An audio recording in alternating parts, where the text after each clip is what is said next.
Well, as Inauguration Day nears, Trump has supported most Republicans in this country, but not everyone is impressed. Not all the Republicans, especially in Washington. Jennifer Rubin is a Republican who writes an opinion piece for the Washington Post pretty regularly. Her latest one is titled "The Trump Swamp Will Deepen." She joins us now with her assessment of the president-elect. Jen Rubin, thanks a lot for joining us tonight. Thank you for having me. So everyone's trying to figure out, how this happened, and the Democratic Party is going through this process where they're trying to decide whether or not to take Trump voters seriously, whether to dismiss them as bigots or to acknowledge maybe there are some legitimate concerns. You are a Republican writing a column on the right for the Washington Post, and I wonder where you are now. I want to read you your assessment, since I read it. I'm from Washington. You wrote this in October of this year. As the old white males who made up Trump's base and Fox News' TV audience literally die off over the ensuing decades, there'll be insufficient numbers to stand on the hill of irrational and unpopular stances on immigration restrictionism. And then you go on to attack, as you have a number of times, white males, angry white males. The immigration ploy is not about jobs or terrorism, but angry white males who think the country is changing. Have you revised your view, or do you think it's just about racist white men? Well, first of all, that passage doesn't say it's just about racist men. It states a fact, which is true, that Trump's demographic is older and whiter. And although it didn't happen in this election, at some point there will not be enough white people just to rely primarily on that demographic. And it's happening at a rate of about 2 to 4% each year that the percentage of white voters goes down. So it's simply a truism that although it was an extraordinary election, that it worked this time, so to speak, with a celebrity and with Hillary Clinton on the other side, let's not forget. Right. It's not a winning strategy over time. Okay, I want to let you articulate your point of view, but I have to challenge you on one thing, and that's your claim that it's true and that you can support it, which is, of course, totally false. Let me refer to your words here. September 22nd, you wrote this, and I'm quoting: Trump immigration ploy is not about jobs or terrorism, but angry whites who think the country is changing.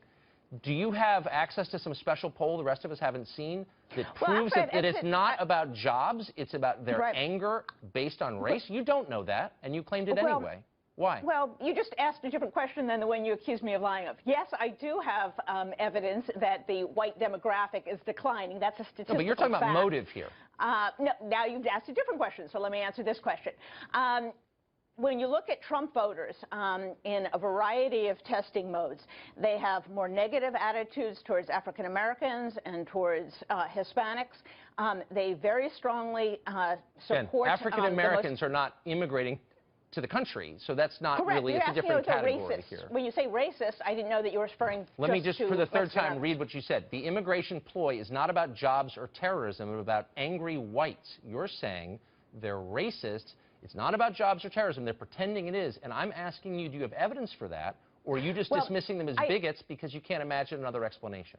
No, I assume that people are rational, and that, I guess, was a big mistake for this election.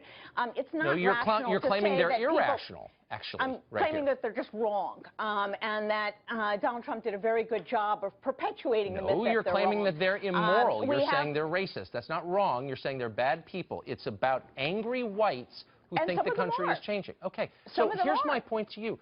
Why would you write something like that in a newspaper without having any fact to back it up? Unless you somehow have access to the inner thoughts of Trump voters, why would you imagine you know their motives? That's my question. We have lots of facts. In fact, people have written entire books this year. There's sociological analysis. So what are your facts? I'm giving you a chance to present them.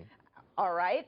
There are a lot of Trump voters who have very negative feelings towards African Americans and towards What does that have to do with immigration, Jen? Just let's stick to the topic here. Can I finish the point? I wish you would. Can I finish the point?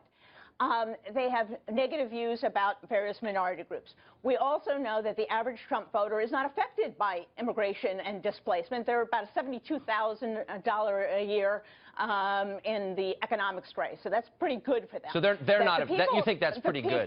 Is that what you make? You think that that's enough for people to make, that they're not affected by immigration? Much higher.